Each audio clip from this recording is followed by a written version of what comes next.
কতক্ষণ ই করা হয়, কতক্ষণ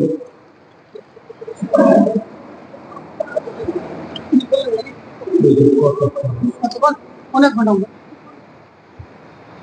দেরি হয়ে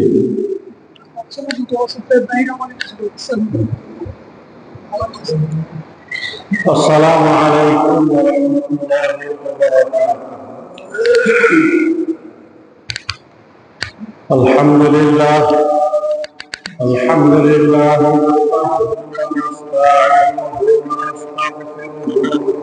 ونؤمن به ونتوكل عليه ونعوذ بالله من شرور انفسنا ومن سيئات اعمالنا من يهده الله فلا مضل له ومن يضلل فلا هادي له واشهد ان لا اله الا الله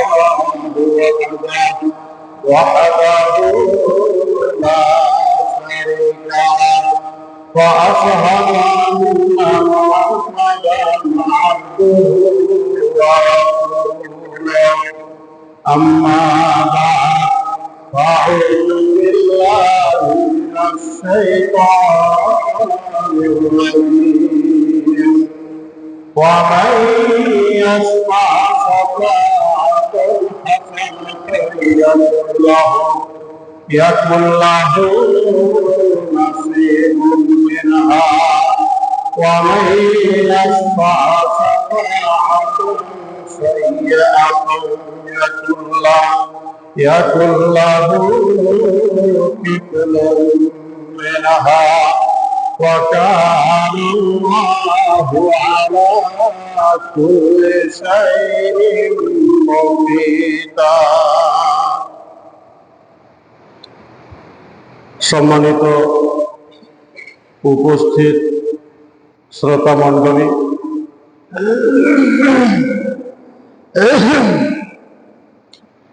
মাইকের আওয়াজ কি ভিতরে ঝানঝান করে বাড়ছে? কথা বুঝতে কি অসুবিধা হয়েছে? অনেকবার দফে দফে লোক অভিযোগ করেছে, শিকায়ত করেছে যে মাইকের আওয়াজ নাকি ঝনঝন করে বাড়ছে, কথা বোঝা যায় না, শুনতে ভালো লাগে না। এরকম হয়েছে কি না স্পষ্ট আছে কথা?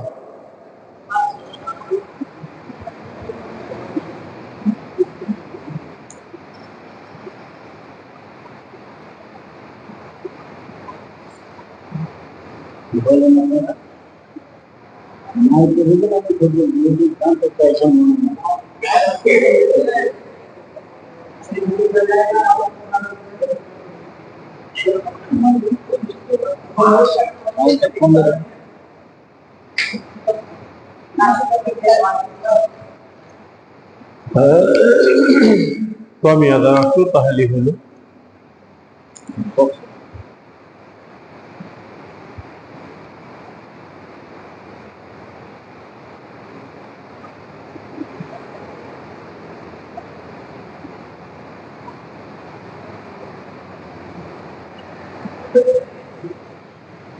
মানুষের লিয়ে তো মেলে ওয়াজ নসিহত জলসা জলসি হয়। আজকে স্পেশালি ভাবছি যে জীব জাতি নিয়ে কিছু কথা বলব, মানে জীব জন্তু নিয়ে কিছু কথা বলব।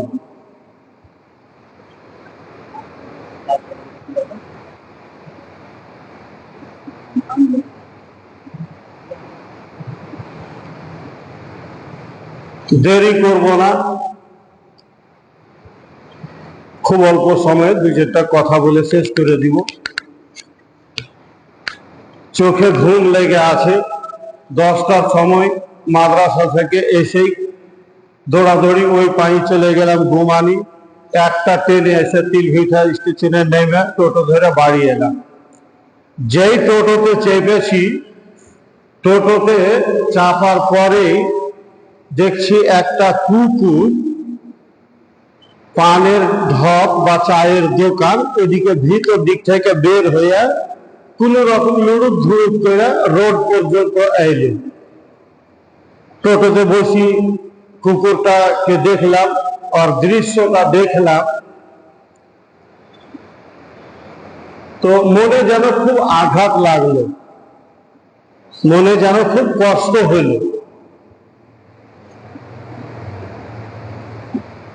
তো ভাবলাম যে এই নিয়ে কিছু কথা বলবো।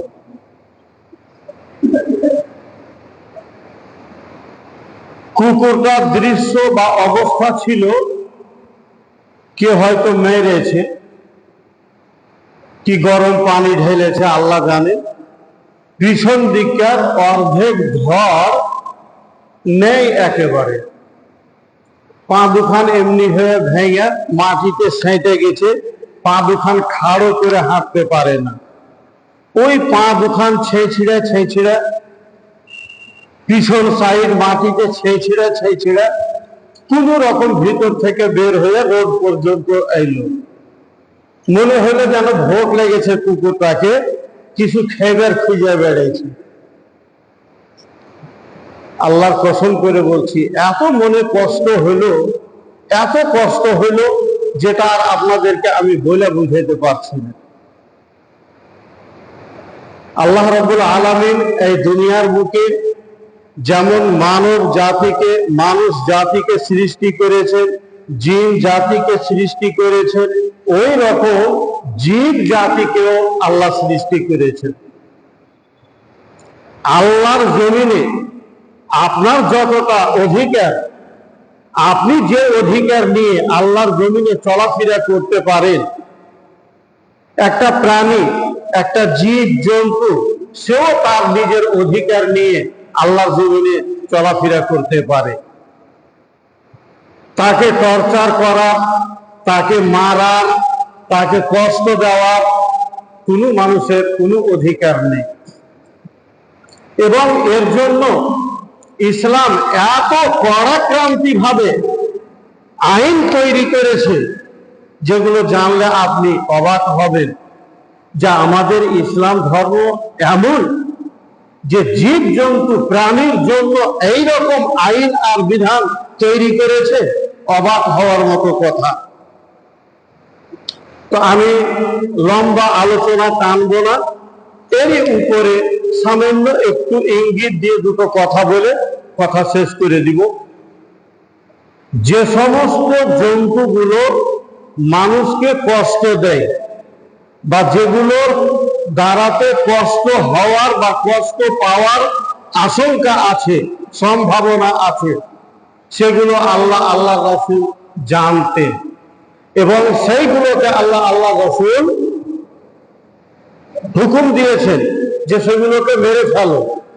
বিচ্ছাতে কামড়েবে, বল্লাতে কামড়েবে, সাপে কামড়েবে, খ্যাপা, পাগলা কুকুর তাকে কেন্দ্রে নিবে। যেখানে আপনার ভয় আছে যে আপনি ওখানে ক্ষতিগ্রস্ত হতে পারেন, আল্লাহ আপনার সেফটির জন্য, আপনার হেফাজতের জন্য আল্লাহ আইন পাস করেছেন ওই কষ্টদায়ক জীব জানোয়ার গুলোকে মেরে ফেলতে পারো, যেগুলো কষ্ট দেয়। কিন্তু যেগুলোর দ্বারাই কোনো কষ্ট হওয়ার আশঙ্কা নেই, যেগুলোর দ্বারাই কষ্ট হওয়ার কোনো সম্ভাবনা নেই, সেইগুলোকে খামাখা শুধু শুধু শাস্তি দেওয়া, কষ্ট দেওয়া, এটা ইসলাম ধর্মে মানে চূড়ান্ত ভাবে হারাম করা হয়েছে। কেমন ভাবে হারাম?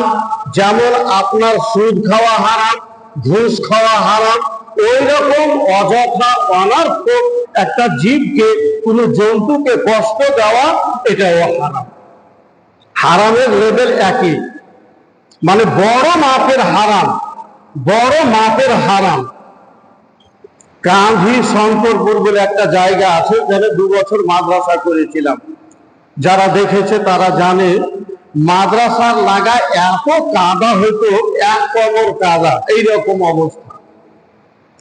মহিষের গাড়ি, কাঁড়ার গাড়ি হাঁকিয়ে নিয়ে যেত গাড়িয়ানরা, তো জানলা দিয়ে দেখতে পেতাম কত কাদার ভিতরে এক যান পর্যন্ত ঢুকে, ওরও তো জান আছে, কেমন করে হাঁটবে? হাঁটতে পারে না। তো এই বড় বড় আলো আলা পয়না দিয়া আল্লাহ মাফ করে, লজ্জাস্থানে গোপন স্থানে ঘোটা মেরে মেরে লাঠি ভরে ভরে আঘাত করত, কষ্ট দিত। যারা করত তারা এখানে নাই, কিন্তু কথা আপনাকে আমি বলে যাচ্ছি, বুঝিয়ে যাচ্ছি। এইরকম যদি আচরণ করেন তাহলে রেডি থাকবেন, আল্লাহ আপনাকে দাঁড় করে প্রশ্ন করবেন, কৈফিয়ত চাইবেন যথারীতি। এই অমানবিক আচরণ তুমি সেই পশুর সাথে কেন করেছিলা, ওর জবাব দাও, কথা বুঝিয়ে দাও। আল্লাহ আপনার কাছ থেকে জবাব চাইবেন, আপনার কাছ থেকে কথা বুঝিয়ে নিবেন। হাটে যারা বকরি ছাগল বিক্রি করতে আসে, কিছু না হলেও মানে কষ্ট দেওয়ার টাইপটা আলাদা হলেও বিভিন্ন রকম ভাবে তারাও কষ্ট দেয়। আরে হিরানপুর থেকে গরু হাঁটিয়ে আনছে, আপনার যেমন জান, আপনার যেমন কষ্ট আছে, খাস্তানা আছে, গরুটারও তো ওই রকম কষ্ট খাস্তানা আছে। ও বেচারাও হয়তো হাঁটতে পারে না, কতটা গরু বসে যায়, উঠাইতে পারে না, উঠে না, হাঁটে না, তার মানে কি অচল হয়ে গেছে, অনল হয়ে গেছে, ওর দ্বারাই আর সম্ভব হয়েছে না, বসে গেছে, আর চলতে পারে না। আর আপনি একজন মানুষ নামের জন্তু, জানোয়ার, ওই গরুটার উপরে কিভাবে টর্চার করেন, যে এর লেগে এখন বাড়ি যেতে পারি না, উঠে বের লেগে মেয়েরা ধরে, কত রকম ভাবে ওটা আপনাকে ম্যানেজ করতে হবে। আর যদি আপনার ওই অমানবিক আচরণ পশুর সাথে হয়, তাহলে আল্লাহ আপনার কাছে যথারীতি কৈফিয়ত চাইবেন, কেন তুমি এই অমানুষী আচরণ করেছিলে, জবাব দাও, কথা বুঝিয়ে দাও। সামান্য আপনি মুরগা জবাই করবেন, খাসি জবাই করবেন, গরু জবাই করবেন, চাকু ঘট ঘট করে ঘষলে পারি জবাই হয়ে যাবে। ওখানে আল্লাহ রাসূল তালিম দিয়েছেন যে চাকুটাকে ভালো করে চোখা করো, আর তাড়াতাড়ি ওকে জবাই করে ফিনিশ করার চেষ্টা করো। ভোথরা চাকু নিয়ে ঘষতে গেছো, একবার হুল তুমি হুড়া মারছো, এভাবে কষ্ট দেওয়া। মোট কথা আল্লাহ রাসূলের উদ্দেশ্য হলো যে তুমি ওই জন্তুটাকে, ওই জীবটাকে এইভাবে কষ্ট দিও না। অনেক ঘটনা শুনেছেন, খালি আমি কাজ করছি কথা স্মরণ করিয়ে দেওয়ার জন্য। একজন মহিলা একটা বিড়ালের কারণ থেকে জাহান্নামী হয়েছিল। তার জাহান্নামে যাওয়ার আর কোনো উপযুক্ত কারণ ছিল না, কারণ ছিল শুধু একটা বিড়াল। অপরাধটা কি ছিল? বিড়ালটাকে বেঁধে রেখেছিল, খেতেও দিছিল না, আর ছেড়েও দিছিল না যে ও আপনার চেড়ে ফিরে খাইবে, ওকে বেঁধে রেখেছে।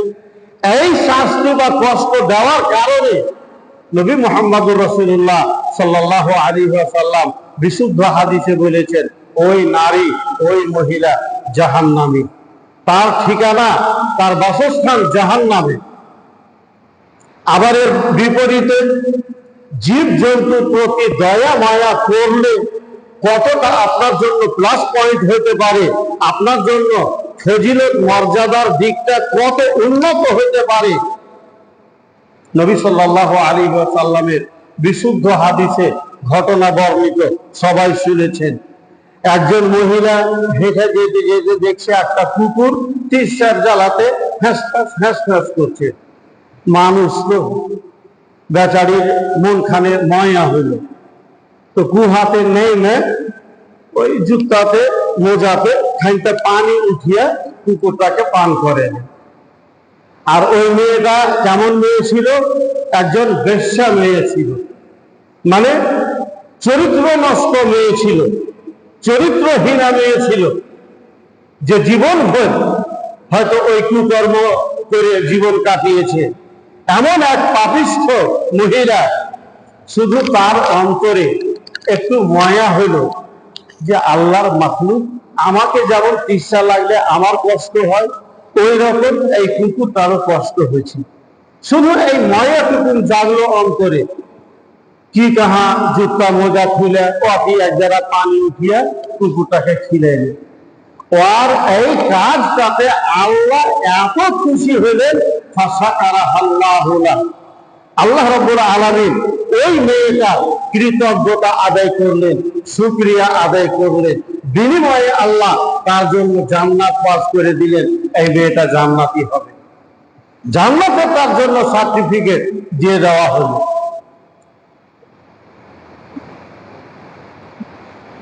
নবী সাল্লাল্লাহু আলাইহি ওয়াসাল্লাম একবার কোন এক সফরে ছিলেন, সাথে সাহাবায়ে কেরামও আছেন।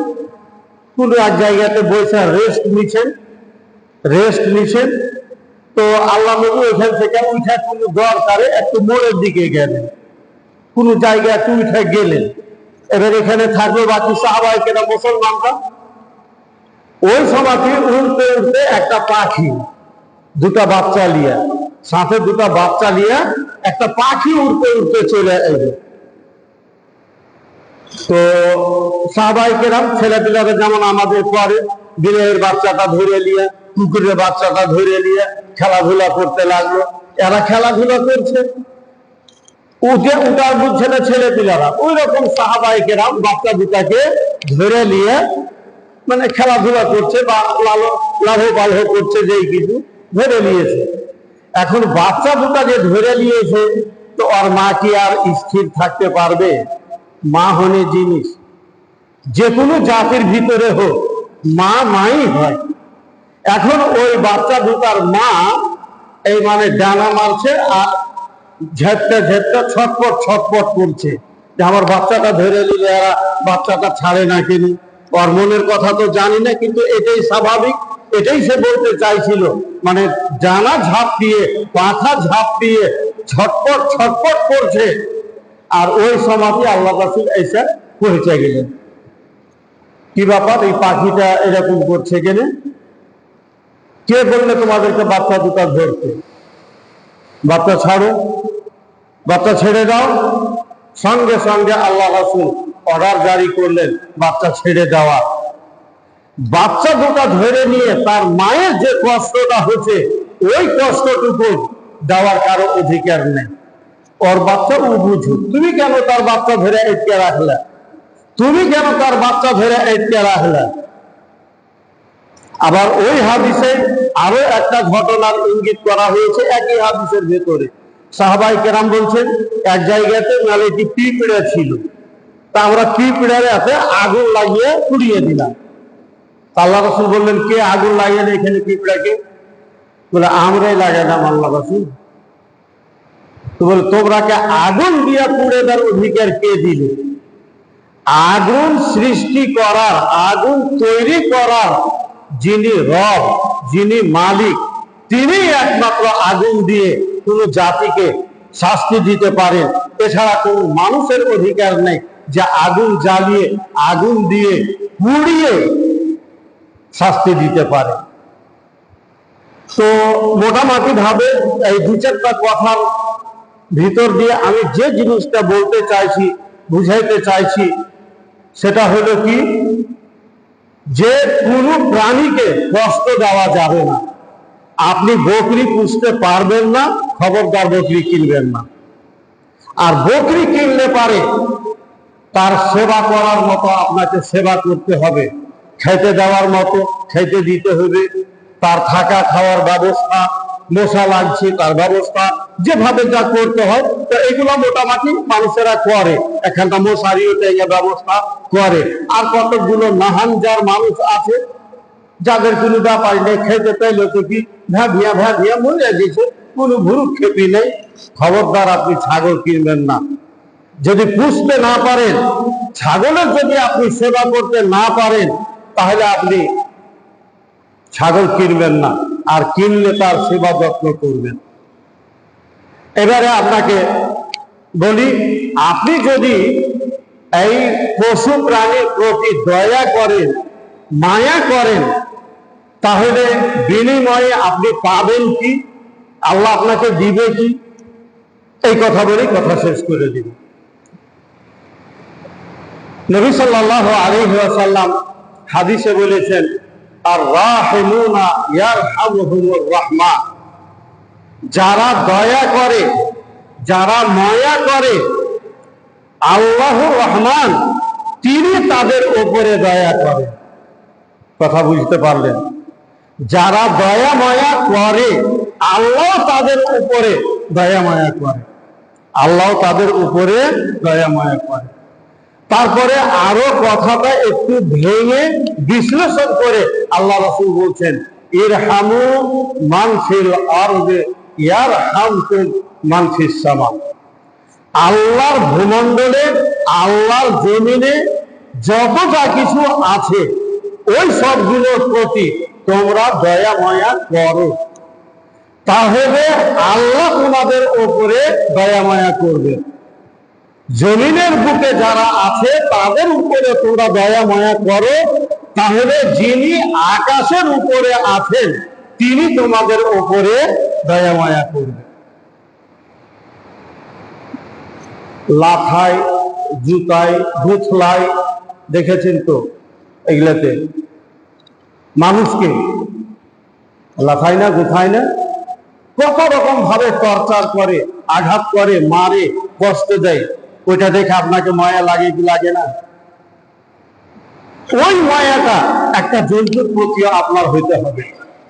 একই দেখেছিলাম, একটা পোস্ট করেছিল কে, বাংলাদেশের না কোথাকার কে জানি, একটা হাল দেখছে, একটা লোক, দুটা গরু হালে জোড়া আছে, একটা গরু চলতে পারে না, অচল, মানে আর ঝাঁকতে পারে না, এমনকি গরুটা বসে গেল, গরুটা বসে গেল, আর তার পাশে একটা গরু খাড়িয়ে আছে। ওই নাহাল যার অমানুষ এখন পাশনা নিয়ে এসে বা কুড়েল নিয়ে এসে এই ভাটা ভাট মারতে লাগলো খুব, মানে ও আর রাগ সইতে পারলে না, যে ওই বেসে যাওয়া গরুটাকে ওই গরুটার চোখের সামনে ওইভাবে মানে কোপের উপরে কোপ, কোপের উপরে কোপ মেরি গেছে, মেরি ফেলে দিলে।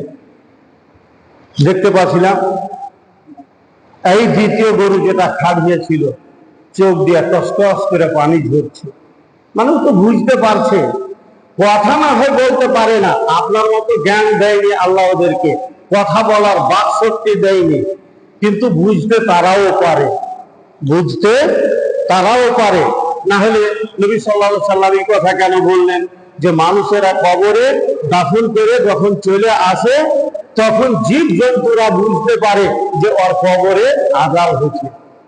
তো কবরের আযাব জীব জন্তুরা বুঝতে পারে, তো একটা জন্তু জীবের সামনে এইরকম ভাবে একটা গরুকে কোপানো হয়েছে, খাওয়া খাওয়া ভাবে একবারে পাশনা দিয়ে, কুড়েল দিয়ে, যা ইচ্ছা তাই করে, গরুটা বুঝতে পারে না।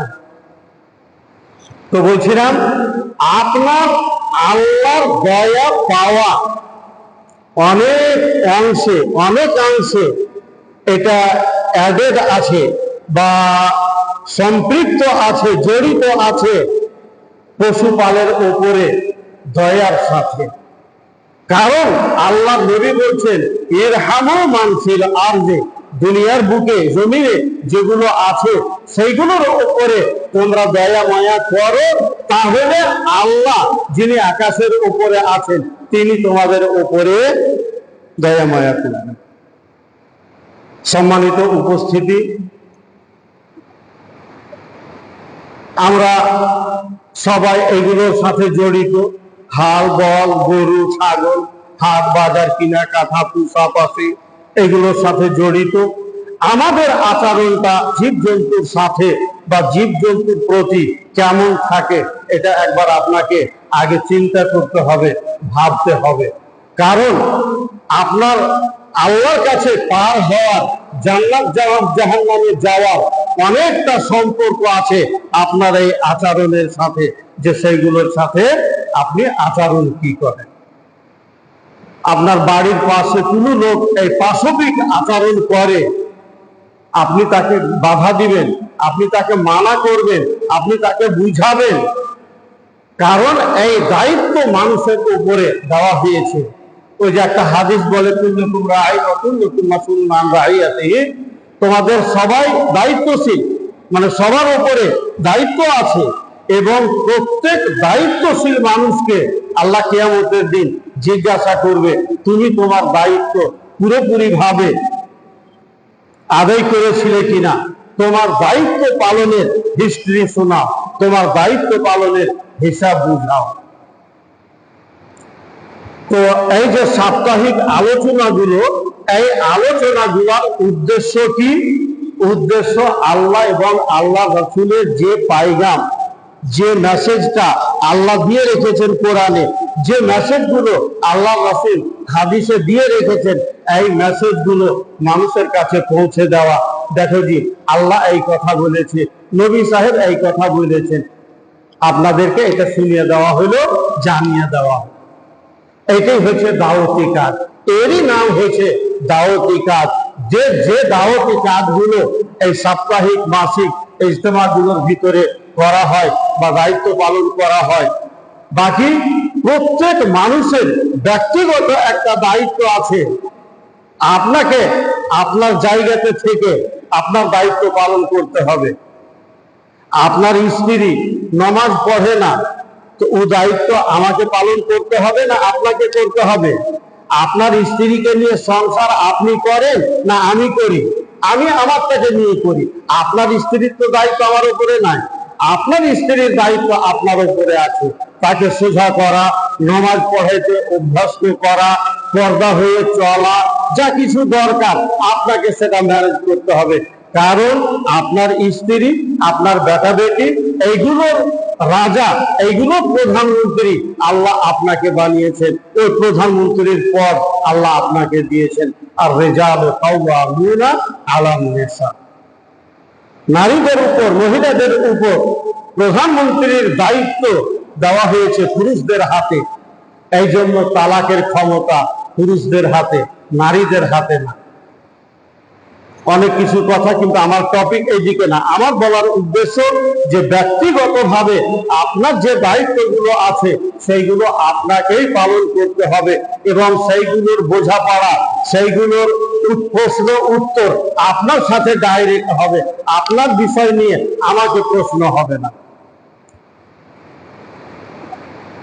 তো অনুরূপ ভাবে আপনার বাউন্ডারিতে যে দায়িত্বগুলো আছে, সেই দায়িত্বগুলোর ভিতরে এটা একটা দায়িত্ব পড়ে। আপনি যখন পাপুর বের হবেন, আপনার বাড়িতে মেয়ে ছেলেকে বলে যাবেন আপনার পশুগুলোর প্রতি যেন খেয়াল রাখে, দেখাশোনা করে, ইত্যাদি। তো এইভাবে প্রত্যেক মানুষের প্ল্যাটফর্মে, নিজের নিজের প্ল্যাটফর্মে আল্লাহ রাব্বুল আলামিন কিছু কিছু দায়িত্ব দিয়ে রেখেছেন। সেই দায়িত্বগুলো আমাদেরকে বুঝতেই হবে, পালন করতেই হবে।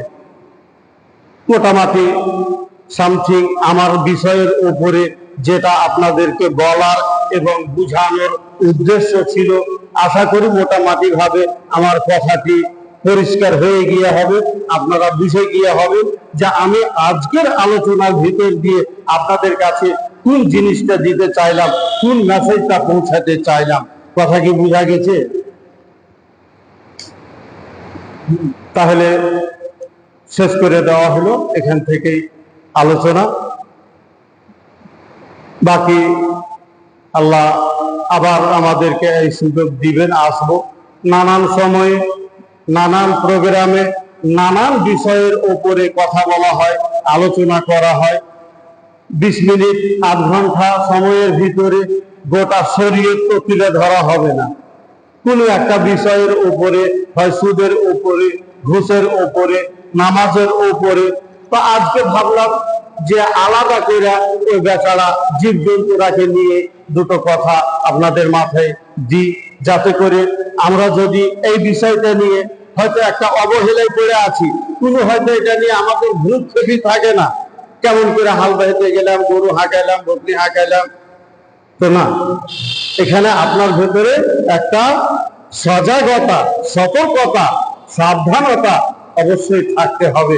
এটাই আজকের আলোচনাতে আপনাদের কাছে মেসেজ পৌঁছানো হইল। বাকি আল্লাহ রাব্বুল আলামিন প্রত্যেক বিষয়েই যেন আমাদেরকে শরীয়তের লেভেলে, শরীয়তের উপরে চলার একটা শক্তি দান করেন। আল্লাহুম্মা আমিন। ওয়া সাল্লাল্লাহু ওয়া সাল্লামা আলা নাবিয়্যিনা মুহাম্মদ ওয়া আলা আলিহি ওয়া সাহবিহি আজমাইন। আসসালামু আলাইকুম ওয়া রাহমাতুল্লাহ।